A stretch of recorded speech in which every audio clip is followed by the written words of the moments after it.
అందరం కూడా చూసాం, అనేక కార్యక్రమాలు చూసాం. ఎందుకని ఆ దేవదేవుడికి తెలియాలి మనం ఈరోజు ఓటమిలో ఉన్నాం. రాజకీయంగా అనేక సందర్భాల్లో ఏదో ఒక రోజు వస్తుంది, గెలుపు ఓటమిలు అనేది తెలుసు.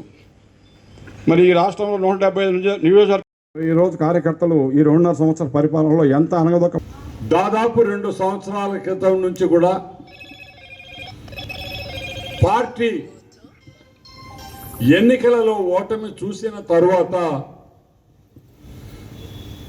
దాదాపు 40% ఈ రాష్ట్రంలో ఓటు పర్సంటేజ్ వచ్చినటువంటి ఒక పార్టీ 3-4 పార్టీల కలయికతో వచ్చిన వాళ్ళ అతి స్వల్పమైన తేడాతో ఎక్కువ సీట్లు వాళ్ళకి రావటంతో ఆ రోజు కారణం ఏదైనా కావచ్చండి, అది ఈవీఎంలు అనండి లేకపోతే ఇంకోటి అనండి, మేము మాత్రం ఇది ప్రజా నిర్ణయంగానే ప్రకటిస్తున్నాం. ఎందుకంటే ఎన్నికల్లో ఓటమి గెలుపు సర్వసాధారణం. మరి ప్రజల ఆలోచన, వాళ్ళ ఆశీర్వాదం ఎవరికి ఎక్కువ ఉంటే వాళ్ళు గెలుస్తారు. అందులో ఎవరు కూడా ఇబ్బంది పడాల్సిన అవసరం లేదు. ప్రతిపక్ష పాత్ర వైఎస్ఆర్ కాంగ్రెస్ పార్టీకి ఇవ్వటం జరిగింది. కానీ గత పాలనలో జగన్మోహన్ రెడ్డి గారు చేసినటువంటి కార్యక్రమాలు ఏవైతే ప్రజాహిత కార్యక్రమాలు కావచ్చు, సంక్షేమ కార్యక్రమాలు కావచ్చు, ఈ రోజుకి ఖచ్చితంగా ప్రతి ఒక్కరూ ఒక్కసారి వెనక్కి తిరిగి చూసుకునేటటువంటి పరిస్థితులు ఈ ప్రస్తుత పాలనలోనే చూసాం. ఆయన చేసినటువంటి సంక్షేమ కార్యక్రమాలు కాకుండా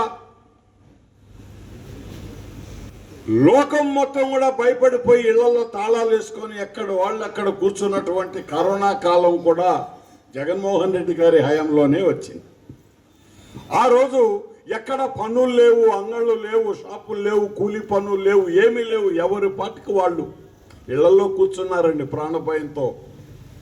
ఆ రోజుల్లో దినసరి కూలీ చేసుకుంటే తప్ప పొట్ట గడగనంటే లక్షలాది మంది కార్మికులకి అండగా నిలబడి అన్నం పెట్టింది జగన్మోహన్ రెడ్డి గారు ఒక్కరేనన్న విషయాన్ని మేమందరం ఎంతో గర్వంగా చెప్తామండి. ఆయన 5 సంవత్సరాల కాలంలో 2,73,000 కోట్ల రూపాయలు, ఒక్క రూపాయి లంచం లేకుండా, మూడో వ్యక్తి ప్రమేయం లేకుండా ఏ కార్యక్రమం అయితే ప్రభుత్వం తరపున ఆ పేద ప్రజలకి ఏ కార్యక్రమం అయినా కానివ్వండి, ప్రతి ఒక్క కార్యక్రమంలో కూడా మూడో మనిషికి అవకాశమే లేకుండా నేరుగా ప్రభుత్వం నుంచి ఆ లబ్ధిదారులందరికీ కూడా ఆ కార్యక్రమాల్ని నేరుగా చేరేటట్టు, బ్యాంకుల్లోనే ఆ నగదు జమ అయ్యేటట్టు చేసినటువంటి కార్యక్రమం ఒక్కటి చాలండి. ఈ దేశంలో ఇప్పటి వరకు ఏ ప్రభుత్వం కూడా చేయనటువంటి కార్యక్రమం. ఎవరు 1 రూపాయి తాకలేదండి. అది 20,000 కావచ్చు, 50,000 కావచ్చు, 1,00,000 కావచ్చు.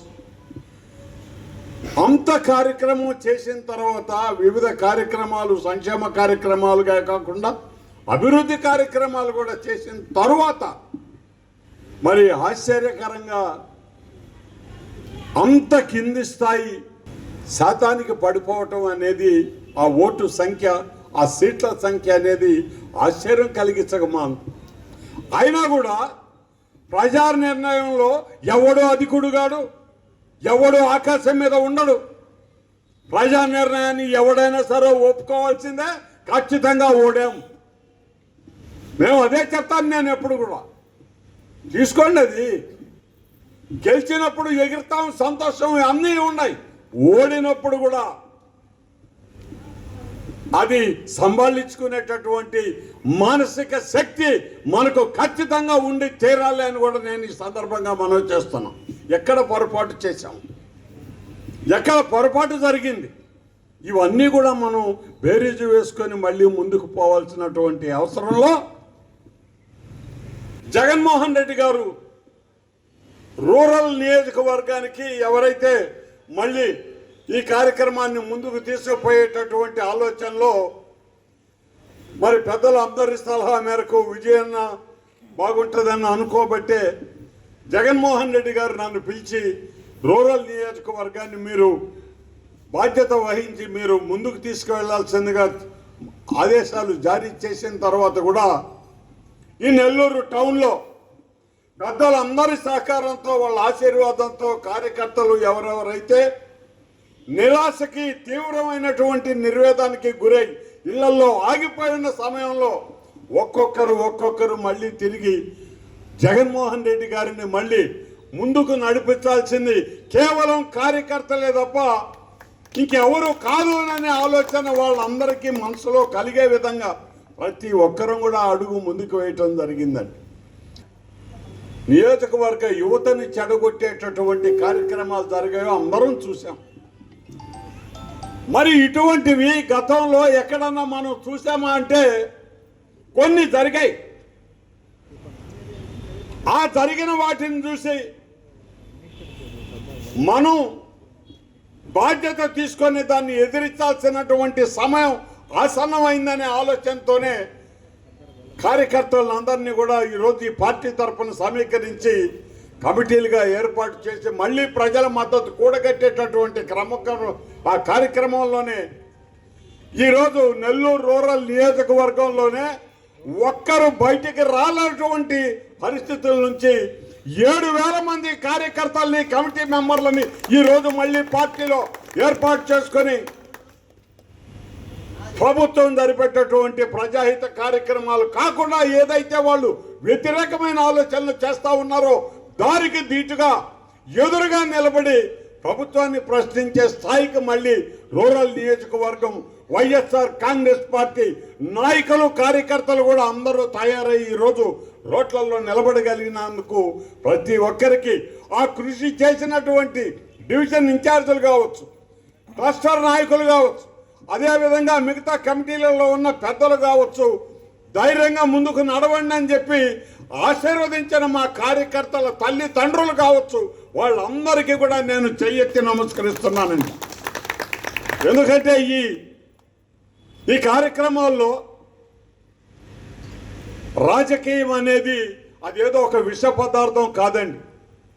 ప్రతి ఒక్క పాలసీ, ప్రతి ఒక్క నిర్ణయం ఈ దేశంలో రాజకీయాల్లో ఉండేటటువంటి మూల వ్యవస్థ అయినటువంటి ప్రజా పరిపాలన ద్వారానే ఏర్పాటు చేయబడతాయి. కాబట్టి ఇందులో పారదర్శకత కానీ నియమ నిబంధనలకు వ్యతిరేకంగా పోకుండా న్యాయబద్ధంగా అధికారులు కానీ ప్రతి ఒక్కరు కూడా కదలాల్సినటువంటి పరిస్థితులు ఉన్నటువంటి సమయంలో ఎంతోమంది అధికారుల ఈ అధికార పరిపాలకుల ఒత్తిళ్ళకి ఎంతోమంది వైఎస్ఆర్ కాంగ్రెస్ పార్టీ వాళ్ళ మీద అనవసరమైన ఇబ్బందులు తయారు చేసి వాళ్ళని ఇబ్బందుల్లోకి నెట్టడం కూడా చూసాం ఈ 2 సంవత్సరాల్లోని. కానీ దానికి కూడా సిద్ధపడ్డాం. ఆ కార్యక్రమాలు కూడా ఎదుర్కొనే దానికి మానసిక ధైర్యంతోనే జగన్మోహన్ రెడ్డి గారు మళ్ళీ తప్పనిసరిగా వస్తారు, ప్రజలు కోరుకుంటున్నారు అనే ఆలోచనతోనే ఈరోజు ప్రతి ఒక్క డివిజన్లో ఈ కార్యక్రమాలు ఏవైతే ఉన్నాయో అది ఎలక్షన్కి సంబంధించినటువంటి మొన్న ఎన్నికల యంత్రాంగం ప్రకటించినటువంటి సార్ ప్రోగ్రాం కావచ్చు, 1,000 సంతకాల కార్యక్రమం కావచ్చు, ప్రతి ఒక్కరు కూడా బాధ్యత తీసుకొని ఈ రూరల్ నియోజకవర్గంలో వైఎస్ఆర్ కాంగ్రెస్ పార్టీని మళ్ళీ ముందుకు కదిలించడం జరిగింది అని మనం చేస్తున్నాం.